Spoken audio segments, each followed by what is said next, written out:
ఏడాదికి 12 మాసాలుంటే వాటిల్లో మార్గశిర అని తానేనంటూ కృష్ణ పరమాత్ముడే స్వయంగా తెలిపాడు. దైవారాధనకు, ఉపవాస దీక్షలకు అత్యంత ప్రాముఖ్యం ఉన్న మాసాల్లో కార్తీకం తర్వాత చెప్పుకోదగింది మార్గశిరం. మార్గశిర మాసంలో పౌర్ణమి తర్వాత నుంచి ధనుర్మాసం అంటారు. ఈ నెల రోజులు చేసే ప్రతి పూజను కృష్ణుడు స్వయంగా స్వీకరిస్తాడు.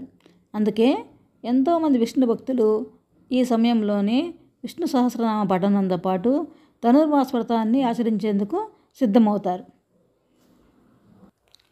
కలియుగ దైవం కొలువై ఉండే తిరుమలలోనూ ధనుర్మాస సమయంలో సాక్షాత్ భూదేవి అవతారమైన ఆండాళ్ రచించిన తిరుప్పావైని సుప్రభాతానికి బదులుగా స్వామికి వినిపిస్తారు. ఈ నెల రోజులు సహస్రనామార్చనలో తులసి దళాలకు బదులుగా బిల్వపత్రాలతో స్వామిని పూజిస్తారు. సూర్యుడు ధనురాశిలో ప్రవేశించి మళ్ళీ మకర రాశికి వచ్చే వరకు ఉండే 30 రోజులను ధనుర్మాసం అంటారు. ఈ మాసం అంటే విష్ణుమూర్తికి చాలా ప్రీతికరం. ఈ మాసంలో శ్రీకృష్ణుడిని పూజించడం అనాదిగా వస్తున్న ఆచారం. ద్వాపర యుగంలో కృష్ణుని అనుగ్రహం పొందడానికి గోపికలు యమునా నదీ తీరానికి వెళ్ళి ఆవు పేడతో గొబ్బెమ్మలను తయారు చేసి కాత్యాయని దేవిని ఆహ్వానిస్తూ వ్రతం చేసేవారు. అలాగే చిన్నతనం నుంచి విష్ణుమూర్తిని భక్తితో పూజిస్తూ ఉండే గోదాదేవి కూడా ఈ నెలంతా ధనుర్మాస వ్రతం జరిపి శ్రీహరి అనుగ్రహం పొందింది. ఈ మాసంలో శ్రీ మహావిష్ణువు యొక్క ప్రీతి కొరకు మనం చేసే ఏ పూజా కార్యక్రమమైనా అక్షయ ఫలితాన్ని కలిగిస్తుంది. సూర్యోదయానికి ముందే శ్రీ మహావిష్ణువుని తులసితో పూజించి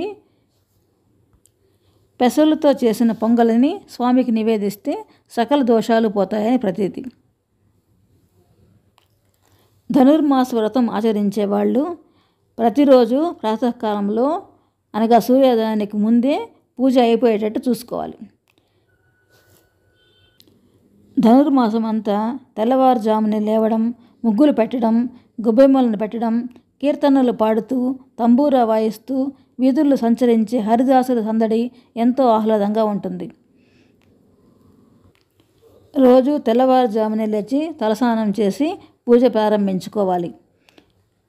తర్వాత కృష్ణ అష్టోత్తరం, గోదా అష్టోత్తరం చదువుకోవాలి. ముందుగా ప్రార్థన చదవాలి. ఆ తర్వాత వరుసగా రోజుకొక్కటి చొప్పున తిరుప్పావై పాసురాలను గానం చేస్తూ గోదాదేవి, రంగనాథ స్వామిని పూజించాలి. ఏ రోజు పాసురం ఆ రోజు 2 సార్లు చదివి చివరగా హారతి ఇవ్వాలి. నైవేద్యం సమర్పించాలి. ఈ ధనుర్మాసంలో ఇంటి ముందు రంగవల్లికల్ని, గొబ్బెమ్మల్ని అలంకరించడం, నదీ స్నానాలు చేయడం, పూజలు జపాలు చేయడం వల్ల కోరిన కోరికలన్నీ తీరుతాయని అంటారు. ఈ ధనుర్మాస వ్రతానికి సంబంధించిన అంశాలు బ్రహ్మాండ పురాణంలో చెప్పబడ్డాయి. ధనుర్మాసంలో వచ్చే ఏకాదశిని ధనుర్మాస శుద్ధ ఏకాదశి లేక వైకుంఠ ఏకాదశి, ముక్కోటి ఏకాదశి అని పిలుస్తారు.